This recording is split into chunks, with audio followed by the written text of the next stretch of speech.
పిల్లలు కావాలనే మీ కలను నెరవేర్చుకోండి. మొదటి కన్సల్టేషన్, మొదటి స్కానింగ్ ఉచితం. వివరాల కొరకు హెగ్డే ఫెర్టిలిటీని సంప్రదించండి.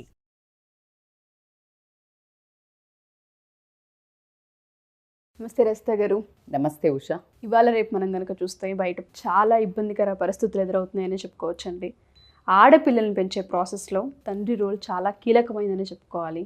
చాలా విషయాల్లో అవేర్నెస్ క్రియేట్ చేయాల్సిన అవసరం వస్తుంది.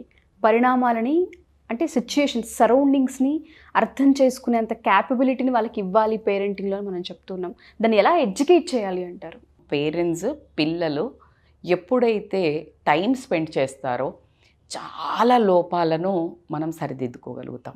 ఇందులో ఎటువంటి అతిశయోక్తి లేదు. పెద్ద బ్రహ్మ సైన్స్ నేను విద్య కూడా ఏం చెప్తలేను, బ్రహ్మ విద్య కూడా కాదు ఇప్పుడు నేను చెప్పేది. Minimum common sense. ఎందుకు అంటే ఎప్పుడైతే మనం పిల్లలతో కూర్చున్నామో పిల్లలకి ఫిల్టర్ ఉండదు. దే సెట్ అమ్మ నాన్నకు మించి వాళ్ళకి ఆత్మీయులు ఎవరు ఉండరు. మీరు ఎప్పుడైతే ఆ చేతులు చాచి వాళ్ళను ప్రేమగా పక్కన కూర్చోబెట్టుకొని ఇలా కూర్చొని చెప్పురా నాన్న అనో, నీకు తల బద్దలైపోయే వరకు బాగుతానే ఉంటారు. స్టోరీస్ ఎన్నో ఉంటాయి వాళ్ళకి చెప్పుకోవాల్సినవి. ఎందుకంటే వాళ్ళు ఏమేమైతే చిన్నవి అనుకుంటారో పెద్దవి అనుకుంటారో, వాళ్ళు ఎవరితో ఏం మాట్లాడితే లేకపోతే ఏం కాన్ఫ్లిక్ట్ వస్తుందో అని వాళ్ళు కూడా పాపం జిప్ వేసుకొని ఉండటం జరుగుతోంది. ఒక రకమైన భయానికే గురవుతున్నారు. గొడవలు వస్తాయేమో, జడ్జిమెంట్స్ ఉంటాయి, గ్రూపిజం ఉంటుంది, హ్యూమిలియేషన్ ఉంటుంది, ఇన్సల్ట్ ఉంటుంది, లేకపోతే తప్పు పట్టుకుంటారేమో, లేకపోతే వాళ్ళు గ్రూప్లో యాడ్ చేసుకోరేమో అని వీళ్ళు రకరకాల బిహేవియరల్ చేంజెస్ బయట చేస్తూ ఉంటారు. వీటన్నిటి వల్ల బిహేవియర్కి సంబంధించి చేంజెస్ వస్తూ ఉంటుంటాయి. ఆబ్వియస్లీ ఒక గ్రూప్ ఉంది. ఆ గ్రూప్లో ఈ అమ్మాయికి సరే మనం ఇప్పుడు చాలా హైఫై అయిపోయారు, చాలా కామన్ అయిపోయిందని మాట్లాడుతున్నారు కాబట్టి తాగడం అనో, ఆల్కహాల్ లేకపోతే సిగరెట్ అనో, వేప్ అనో అట్లాంటివన్నీ ఏదో బాగా కామన్ అయిపోయినాయి. లేకపోతే అవుటింగ్ అనో, నైట్ ట్రిప్స్ అనేది ఎంత అన్కామన్ తెలుసా. ఒకప్పుడు 5 years బ్యాక్ వరకు నాకైతే ఆశ్చర్యం, మీరు నమ్మరు, నైట్ పిల్లల్ని బయటికి పంపించటే అసలు ఒక పెద్ద యుద్ధాలు చేసేదాన్ని నేను. యుద్ధాలంటే మీరు నమ్మరు, మా ఇంట్లో నన్ను ఏంది అసలు చదువుకున్నవా అంటే చదువుకునేది అక్కడ ఎట్లొచ్చేది తెలుసా, నారో మైండెడు, అనుమానం మమ్మీకి, లేకపోతే చదువుకున్నారా అసలు ఓపెన్ మైండ్ లేదు, దానికి ఓపెన్ మైండ్ కావాలంట. అసలు నాకు అసలు లింకే అర్థమయ్యేది కాదు. అసలు దానికి దీనికి ఏంటి సంబంధము, నా కూతురు నాకు ఇంపార్టెంట్, నాకు సంబంధం వాళ్ళు ఎవ్వరు ఎంత పోషణ కానీ బిడ్డ నేనైతే పంప. This was a big fight use to happen. అంటే అంత దాన్ని ఎంత కామన్ అయిపోయింది ఇప్పుడు మనం. ఎందుకంటే ఈ అమ్మాయి పోలేదనుకో ఆ గ్రూప్లో ఇన్వాల్వ్ చేసుకోరు, ఒక్కటే లోన్లీగా ఉంటారు. అబ్బాయి అయినా సరే వీడైతే వేస్ట్, అసలు ఎక్కడికి రాడు, వేస్ట్. అంటే ఏవేవైతే అవసరం లేనివి చెయ్యలేదో వాళ్ళు వేస్ట్ కిందకు వచ్చినవి. వేస్ట్వి చెయ్యాలి అనేది మస్ట్ అయిపోయింది. True. Waste things, useless things, నీ క్యారెక్టర్ ఒక పడిపోయేది, అసాసినేషన్ అయ్యే థింగ్స్ చెయ్యకపోతే, చెయ్యాల్సి మస్ట్ అయిపోయినాయి, అవి చెయ్యకపోతే వాళ్ళని వేస్ట్ కింద పరిగణించేసి గ్రూప్స్ నుంచి అవాయిడ్ చేయడము, నువ్వు రా అవే వాళ్ళని పిలవకు, ఎందుకంటే మనం అంతా ఎంజాయ్ చేస్తుంటాం, వాళ్ళ వేస్ట్, ఇలా ఒక ట్యాగ్ వేస్తారనే భయంతో ఇష్టం ఉన్నా లేకున్నా, కల్చర్ అయినా కాకపోయినా, వాళ్ళ క్యారెక్టర్ అయినా కాకపోయినా ఒక ముసుగు మాస్క్ తొడుక్కొని అందులోకి ఎంటర్ అవ్వాల్సి వస్తుంది. అయితే స్వతహాగా నేచర్ ఉన్నవాళ్ళు దాంట్లో ఫైట్ చేసుకుంటూ వెళ్ళిపోతారు.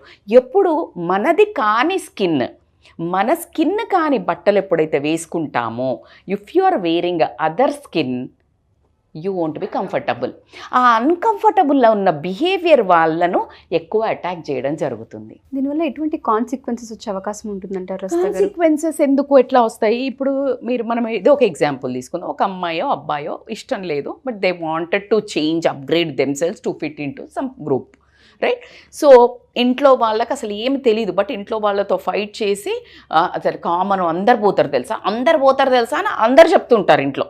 సో అని చెప్పి వెళ్తారు. కానీ వీళ్ళకి లోపల ఒక బిడియం ఉంటుంది, ఆ అవుట్ త్రూ, ఆ బ్రేక్ త్రూ ఉండకపోయేసరికి వాళ్ళు ఒక రకమైన లా ఆఫ్ అట్రాక్షన్ వర్క్ అవుతుంది. ఇక్కడ మళ్ళీ భయం కదా, భయం అవుతుంది. ఏమవుతుందో మనం ఎప్పుడు అనుకుంటూనే పోయాను, అయింది ఇలాగే అంటారా లేదా? This is what is called law of attraction. ఏదైతే నువ్వు పాజిటివ్ అనుకుంటే పాజిటివ్ అవుతుంది, నెగిటివ్ కావద్దు చెప్తున్నావు. యూనివర్స్కి డోంట్ అనే స్పెల్లింగ్ తెలీదు. ఐ డోంట్ వాంట్ అని నువ్వు పోతావు, కానీ ఐ వాంటే వింటుంది. అందుకే నీకేం కావాలో అడుగు యూనివర్స్కి. కానీ నువ్వు ఇది అడిగావు కదా, నువ్వేమి భయంగా పోయావు. సో నువ్వే వెళ్ళి ఆ ప్రాబ్లంలో ఇరుక్కోవటం జరుగుతుంది. మిగతా గ్యాంగ్కి అంతా చాకచక్యం ఉండటం వల్ల, ఎవరికైతే ఆ స్కిల్ ఉండటం, ఆ టాలెంట్ ఉండడం వాళ్ళు సక్కన జారిపోతారు, నువ్వు పట్టుబడడం జరుగుతుంది. వెనకాల ఉంటావు కదా నువ్వు. ఇట్లా ఎప్పుడైనా ఇప్పుడు నా సైజు ఎం సైజ్ అనుకో, నేను ఎస్ వేసుకుంటూ ఊపిరి ఆడుతుందా? ఊపిరి ఆడదు. దట్ ఈస్ హౌ ఈ స్కిన్లో ఫిట్ అవ్వడానికి ట్రై చేసి వేరే దాంట్లో చాలామంది ప్రాబ్లమ్స్లో ఇరుక్కుంటున్నారు. అయితే ఇక్కడ మన రోల్ ఏంటి అని అడిగారు మీరు. నేను ఇలా జరుగుతుంది అని చెప్పాను. పేరెంట్స్ రోల్ ఏంటంటే పిల్లలతో ఎక్కువ మాట్లాడమని చెప్పాను. అది చాలా ఇంపార్టెంట్. వాళ్ళు ఎక్కువసేపు మాట్లాడుతున్నప్పుడు కొన్ని పేర్లు తీస్తూ ఉంటారు. అమ్మ వాడు ఇలా అన్నాడు, వీడేనండి, ఎవడరా, ఏం చేస్తున్నాడు, వాళ్ళు ఏం చేస్తారు, ఎక్కడ ఉంటారు, వాళ్ళ అమ్మ ఏం చేస్తుంది, వాళ్ళన సరదాగా ఓ పెద్ద మళ్ళీ నువ్వు క్రాస్ క్వశ్చన్ ప్రాసిక్యూటర్ లాగా నువ్వేదో మళ్ళీ జైలర్ లాగా అడగద్దు. నార్మల్గా మాట్లాడండి. ప్రతిదీ ఇంటరాగేషన్ అక్కర్లా. వాళ్ళకి చాలా బాగా అనిపిస్తుంది మీరు మాట్లాడుతుంటే. So they keep. మీరు మాత్రము ఒళ్ళంతా చెవులేసుకొని వినాలప్పుడు. మళ్ళా నువ్వు వాళ్ళు చెప్పి వాగుతూ ఉంటే నువ్వు ఫోన్ పట్టుకొని నువ్వు టీవీ చూసుకుంటూ నువ్వు విన్నావు అంటే నీకు ఎక్కదిక్కడికి. అసలు ఫస్ట్ ఆ వైబ్ మనకు తెలియదు కదా. అందుకని you need to listen the full script వాళ్ళది. ఆ స్క్రిప్ట్లో నీకు ఎక్కడో ఒక లూప్ హోల్ దొరికిద్ది. ఓ నా బిడ్డ బాగా ఉంది, నా బిడ్డ బాగా లేదు, ఎక్కడో ఒక ట్రాక్ తప్పుతూ నీకు ఇక్కడ చెప్తుంది, తల్లిదండ్రికి చెప్తుంది. ఇక్కడ I bet on that is my personal experience. I wish ఒకసారి నా పిల్లలతో ఒక చిన్న టాక్ మీకు ఏర్పాటు చేయడానికి. బికాజ్ మీకు ఇట్లా ఎన్నో చెప్తారు. నేను అలా సెన్స్ చేసి చెప్పినప్పుడు, విన్నప్పుడు వాళ్ళకి ఏం జరిగింది, విననప్పుడు ఏం జరిగింది అని అడిగితే మీకు కొన్ని కథలు చెప్తారు. సో అలా ఎప్పుడైతే మీరు వింటే మీకు ఒక వైబ్ చెప్పి మీరు చెప్తారో, పిల్లలు ఫస్ట్ మిమ్మల్ని రిజెక్ట్ చేస్తారు. నీకెందుకు ఆ చెప్పే విధానం కూడా మీరు చాలా ప్రేమగా, నా ప్రాణం నువ్వు, నీకోసం చెప్తున్నా అని చెప్పాలి. కానీ అదొక రూడ్గా కమాండ్ చేస్తున్నా, నాకు పవర్ ఉంది, నేను రుద్దుతున్నా, అలా అరవకుండా వాళ్ళ ఇంపార్టెన్స్ క్రియేట్ చేయాలి. సెకండ్, వీలైనంత వరకు ఎప్పుడైతే ఈ పేర్లు చెప్తుంటారో, you organise lunch for kids. వాళ్ళని రమ్మనాలి.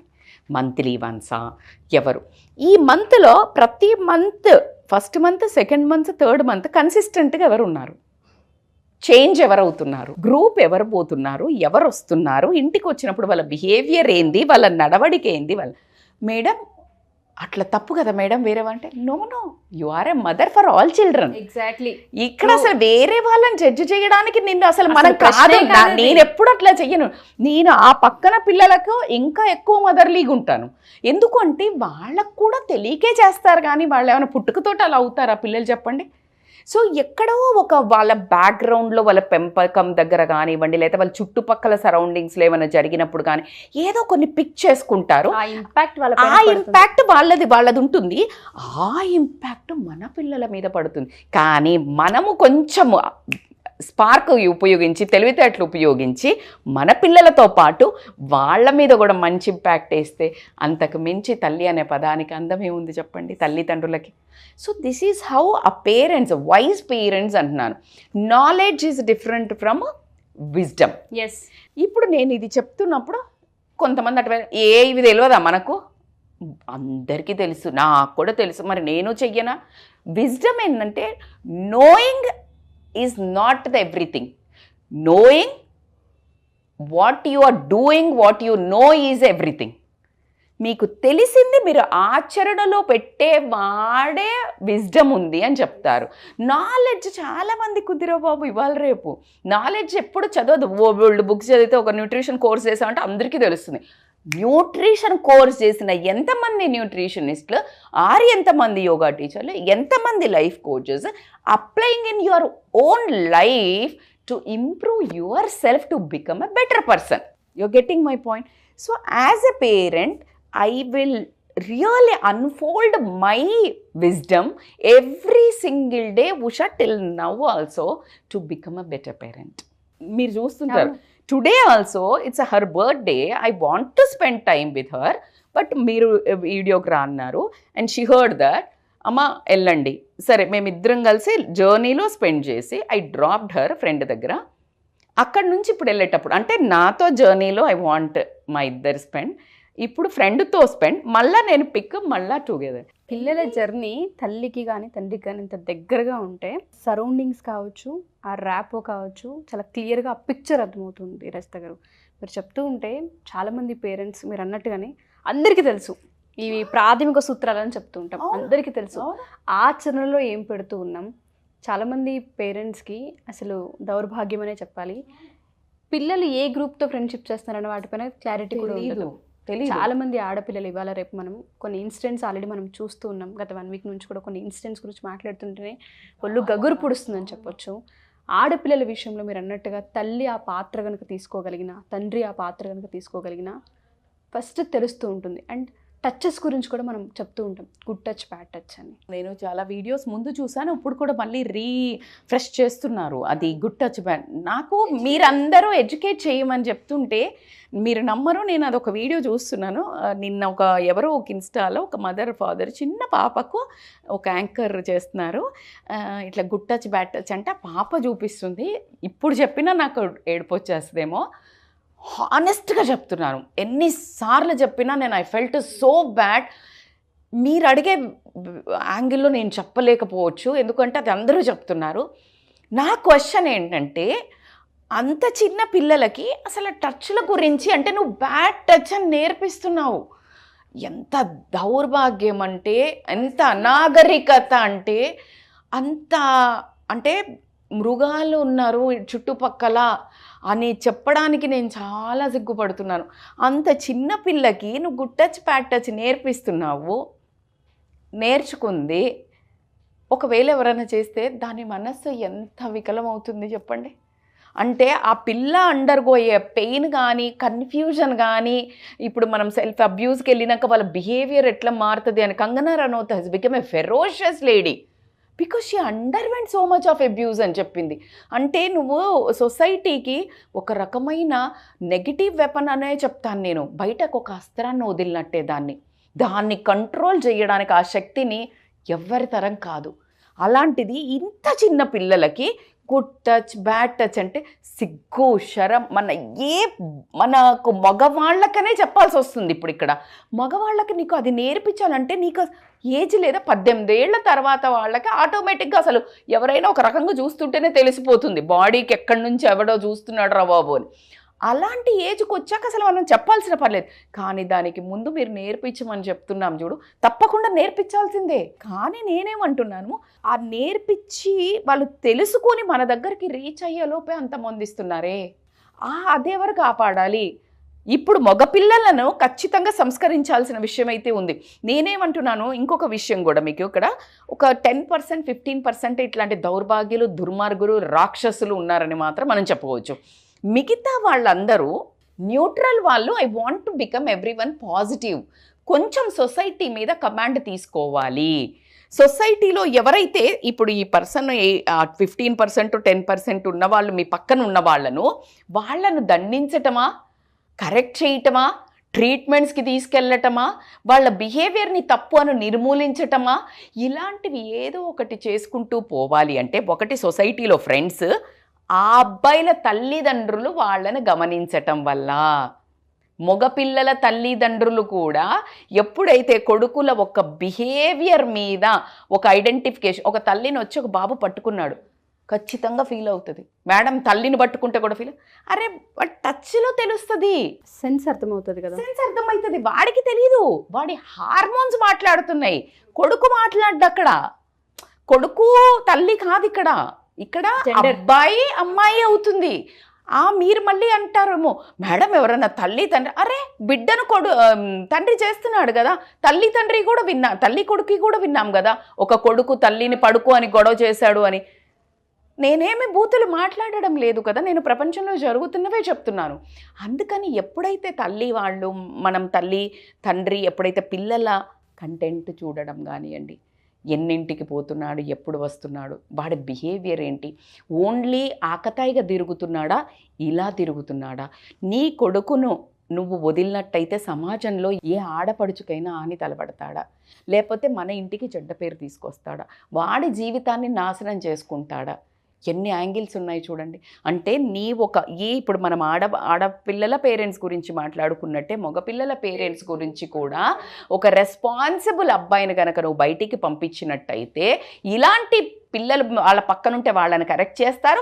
మన పిల్లలు అలా ఉంటే గనక మనం మార్చుకోవడానికి అంత్య నిష్ఠూరం కంటే ఆది నిష్ఠూరం బెటర్. కాబట్టికే మీరు కని 9 నెలల్లో 9 ఏళ్ళలో ఎంత కష్టపడి పెంచుకుంటారో అస్సలు 9 ఏళ్ల నుంచి 20 ఏళ్ల వరకే విపరీతమైన hormonal changes, transformation, behavioural issues because of society influence, a lot of influences out side ఉంటుంది. కాబట్టికే నీ మానిటర్ ఎక్కువ స్పాట్లైట్, ఎక్కువ మైక్రోస్కోప్, మైన్యూట్ డీటెయిల్స్, మైన్యూట్ ప్రవర్తన, నువ్వు చిన్నప్పుడు వాడు ఏం నోట్లో పెట్టుకుంటాడా, ఎక్కడ పడిపోతాడా అని ఎలా చూసావో అంతకు మించి, అంతకు 100 రెట్లు ఎక్కువ నువ్వు టీనేజ్కి వచ్చాక గనక ప్రతి పేరెంట్స్ అమ్మాయిల విధంగానండి అబ్బాయిలనైనా గనక చేసుకున్నట్టయితే రాబోయే సమాజము బాగుండడానికి, ఇలాంటి అనాగరికమైన చేష్టలు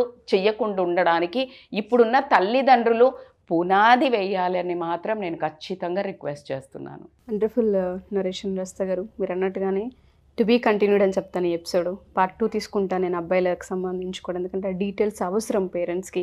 మీరు అన్నట్టుగా మైన్యూట్ లెవెల్లోకి వెళ్ళి చూడాల్సిన అవసరం ఒక ఏజ్లో ఉంటుంది. ఆ ఏజ్ అండ్ అవన్నీ మనం ఇంకో ఎపిసోడ్ చేద్దాం ఖచ్చితంగా. అలాగే మనం ఈ గుడ్ టచ్ బ్యాడ్ టచ్ చేశాక వాళ్ళది ఆ ఫీల్ అయినవి ఎలా హ్యాండిల్ చేయాలి, తల్లిదండ్రులకు ఎలా చెప్పాలి, తల్లిదండ్రులు ఎంత స్పేస్ ఇవ్వాలి అనేది కూడా మనం మాట్లాడాల్సిన అవసరం ఉంది నెక్స్ట్. సో ఎవరైతే మా ఈ ఎపిసోడ్ చూస్తూ ఉంటుంటారో ప్రతి తల్లి తండ్రి, రస్తా గారు చాలా పాయింట్స్ చెప్పారు. సరౌండింగ్స్ని పిల్లలు ఏ విధంగా చదవాలి, ఏ విధంగా అర్థం చేసుకోవాలన్న పాయింట్ మన దగ్గర నుంచి నేర్చుకుంటూ ఉంటారు. ఒక వయసుకు వచ్చిన తర్వాత కొన్ని విషయాలు దాపరికం ఉంటూ ఉంటాయి. వాటికి సంబంధించి కూడా మేము కొన్ని వీడియోస్ చేస్తాము. ఈ ఎపిసోడ్ ఎవరికైనా నచ్చి మీరు కనుక ఫర్దర్గా ఏదైనా ఇన్ఫర్మేషన్ కావాలనుకున్నా, వీడియోస్ కావాలనుకున్నా కింద కామెంట్ రూపంలో మీరు కామెంట్ చేయొచ్చు. థ్యాంక్ యూ రస్తా గారు, thank you so much. Thank you.